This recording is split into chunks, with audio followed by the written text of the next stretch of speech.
Hello, everybody, and welcome to Chess Diagnostic. I'm just going to give this a minute here to see if anybody shows up. All right, so I'm going to be going live at 5 Eastern Time from now on. And the minimum I'm going to try to do is Monday, Wednesday, Friday. If I can do every day during the week, then I'm going to do that too.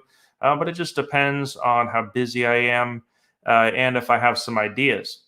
All right, so let's get into this puzzle that I posted or not yesterday. Yeah, it was yesterday, actually, Sunday. All right, so I actually took my time with this one just to make sure I could have a proper understanding of it. It is white to move. If you want to pause the video now, if you're watching after the live stream. All right, so obviously, the first thing you should notice generally, other than the material situation, looks like white is down a piece for a pawn. But of course, black's king is sitting in the center.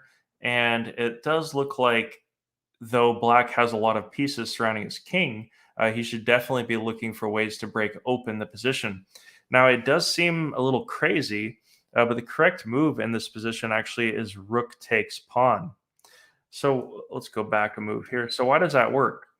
Well, it's again analysis. Today I'm going to be talking about random puzzles versus theme puzzles, and this is a perfect example of how it's unclear when the position becomes more complicated if a theme is applicable versus just using hard analysis. All right, so obviously, when you notice the general factors of a king in the center uncastled, you should look for forcing moves. And rook takes pawn is a forcing move because it's a check. And then you would see takes. And what would be the natural follow up? Well, obviously, another check. So bishop check. And after, let's see, queen takes. Now, here I basically saw two moves. I saw knight here or knight here. Let me try to do the arrows because I figured out how to do this on a Mac. All right, so shift. So I would bring the knight either here or here. Now, the problem with knight to d5 is that we have the queen coming in with her own check and basically trading off the queen and stopping any mate threats, which the mate threat would be on C7. All right, so let's go back here. All right, so with knight to b5, that actually prevents the queen to d4 check, and now he's threatening checkmate. So basically, the only move to prevent this checkmate here is giving away the queen. You just take, and then take here, and the puzzle's over, and the game should be won.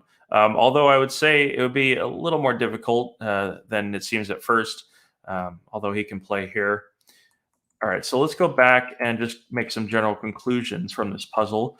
So I'm going to try to do kind of how chessgames.com does it, where Monday would be easier, and then it progresses to the hardest puzzle on Sunday. I think that's a great idea.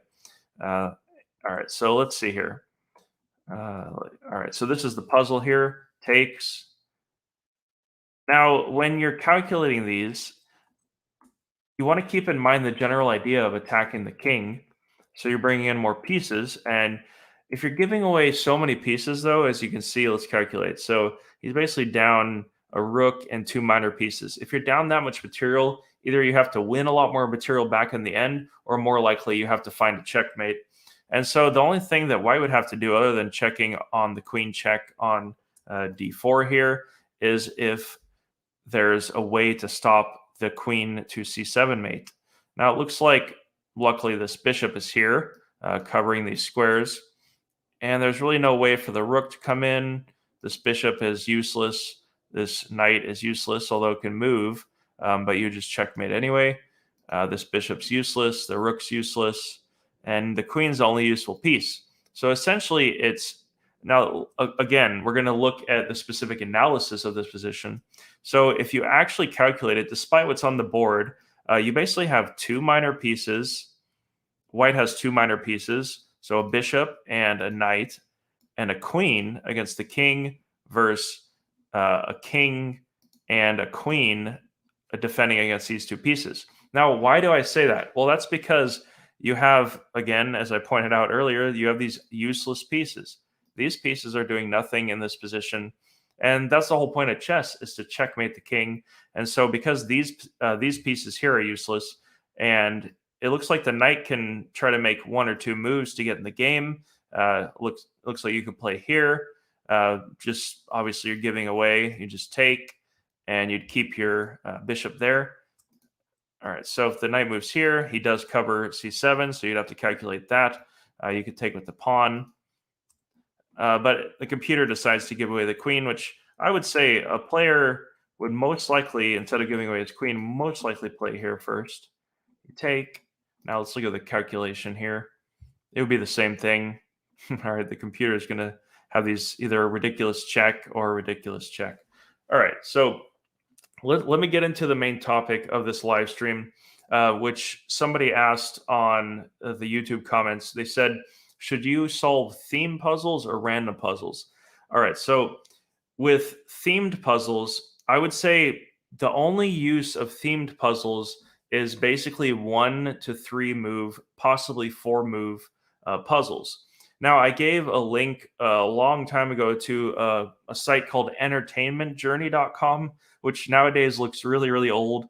But that's basically what I used to do somewhat pattern recognition or themed puzzles. I basically memorized about 400 to 500 one move to 2 move mates and tactics, basically.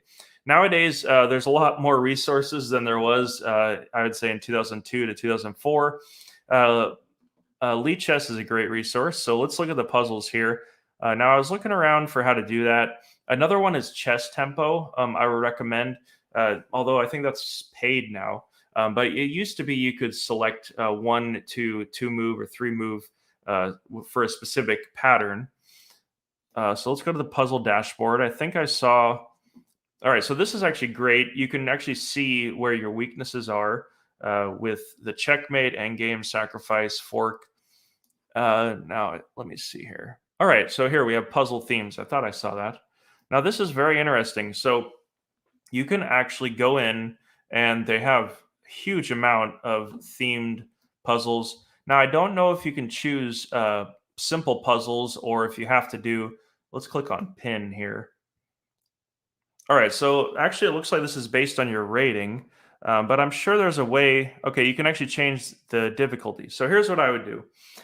Now, the reason themed puzzles are more useful in basic positions is because simply, statistically, they happen the most often. So 1 move, 2 move, and less often 3 and 4 move mates and themed puzzles, they happen way more than a very complicated position. Now, a more complicated position obviously is useful to be able to solve with your analysis, but the problem with using that as kind of a pattern recognition piece is that it breaks down after a certain point.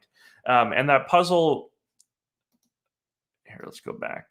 So that puzzle that I was solving is a perfect example of that.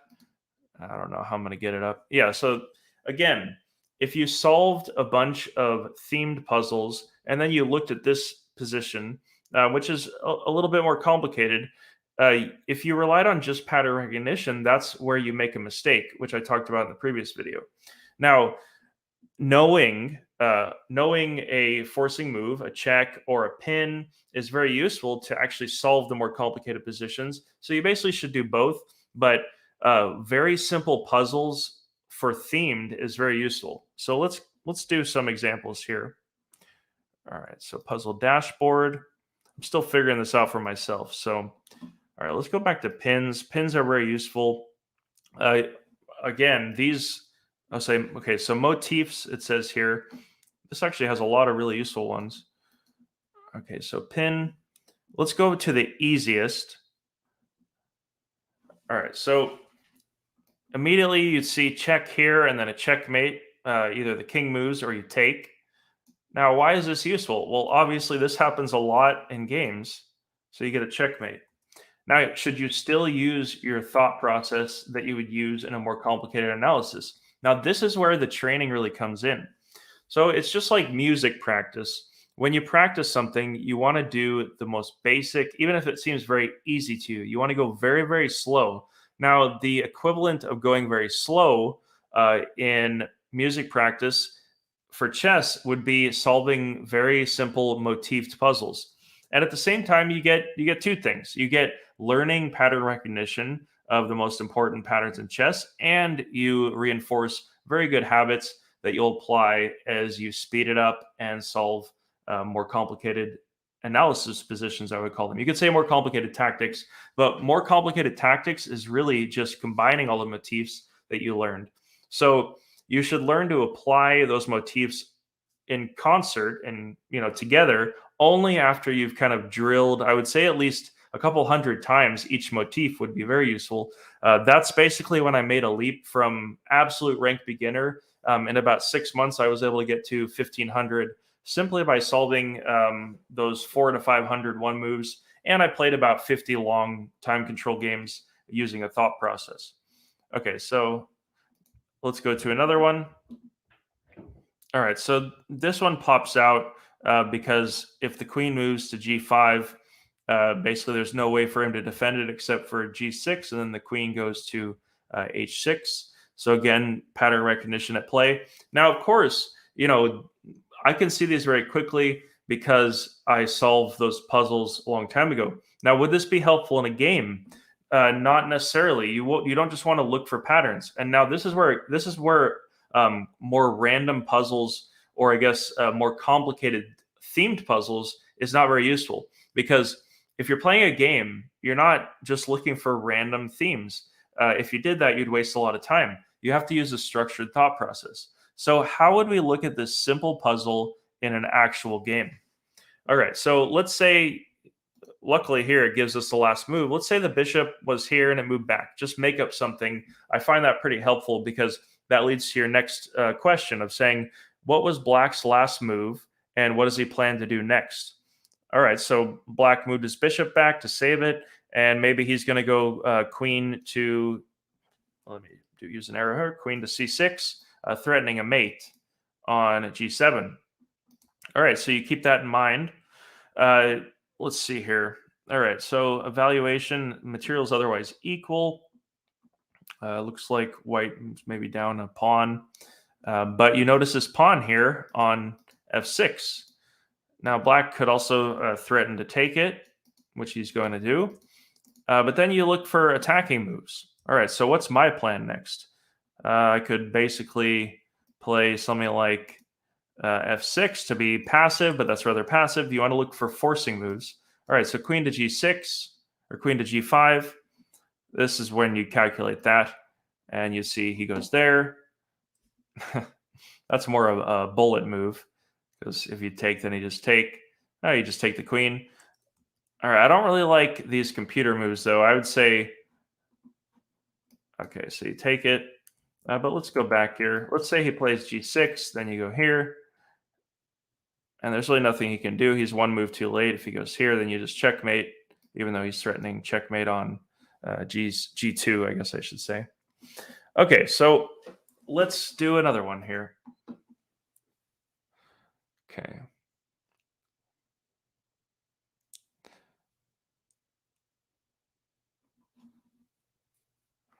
All right, so forcing moves, takes, and then takes on f6. So how do we arrive at that? You basically just look at forcing moves. What are some other moves? You could look at knight to d5, bring the knight in. But obviously you just look at, you take a piece and then it's pinned because of the queen here. All right, so these pop out at you, but again, it's not as useful as applying a thought process in simple ones. All right, so let's up the difficulty and see if I can do it on normal, I guess. All right, so here's a more normal one. All right, so this is still pinned as far as I understand.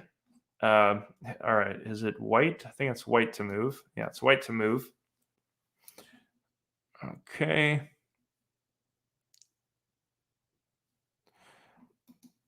Now, obviously, a pin would be bringing the rook in. The king has to move over. You could bring in here. Let's see. He could check you, but then you bring in the rook. Let's see.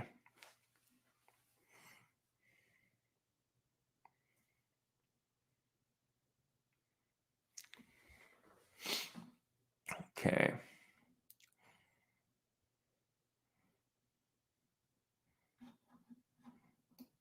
All right. So you first look at rook to a8. There's also rook check here, and then your candidates are rook here, rook check, and then rook here. Notice the king can't go to these squares here because the knight's covering them. So white is down a piece for a pawn, but he does have these highly advanced pawns. Another possible idea is to bring the pawn up here, but black can just keep checking you. That might be annoying. So let's look first at check here or rook here. The king would come over. You push the pawn. Then he'd start checking me is what I'm seeing. Trying to figure out a way to get out of that.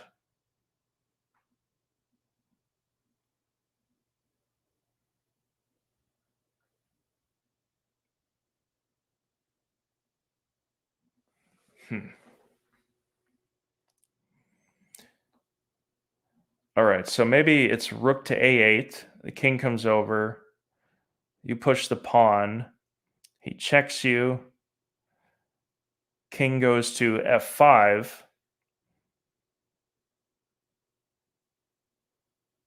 That still doesn't work. He just takes the pawn.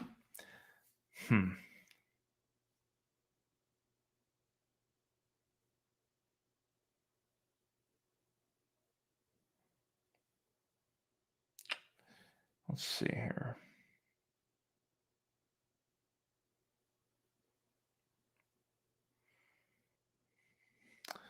All right, rook to a8. That has to be right. That's the only move I can find in my head here. But it's not completely solved. All right, so you don't want to push that pawn because then that weakens him, and then his rook's going to take it.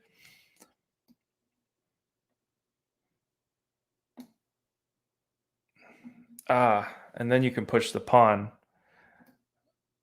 Oh, that's interesting. All right, since it's pinned, you're threatening here, and then he's going to lose some material. That was complicated position. But see, it breaks down. I'm not sure exactly how that plays in a more complicated position. I guess it's a pin, but really you have to find the fact that he's exploiting the pin to play d6. All right, so let's go back. Let's see, maybe all right, here. So it goes back. Check. Doesn't work. So how could you find this on a general scale? You basically pin the knight. All right, let's look here if you just push the pawn. Yeah, then he'd check. Let's say you bring here. He takes. Take with the pawn. He takes. See, it'd actually be losing pretty heavily. He gets in front.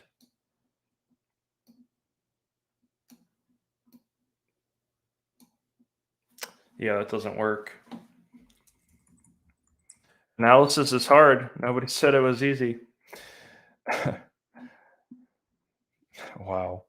All right. Well, I'm going to end this one. So basically, the idea is just solve very easy themed puzzles, and then once you have that as a base, work on applying that in more complicated positions. And again, it's not easy. It's hard. But of course, the harder your training is, the better you'll play in the end. All right. So hopefully that wasn't too boring or too many lulls in the stream. But I'm going to get into more game analysis and more thought process applied to Grandmaster games in the next stream. Thanks for following along, and I'll see you either tomorrow or Wednesday. depending on what's going on tomorrow. All right. Thanks for watching. Bye.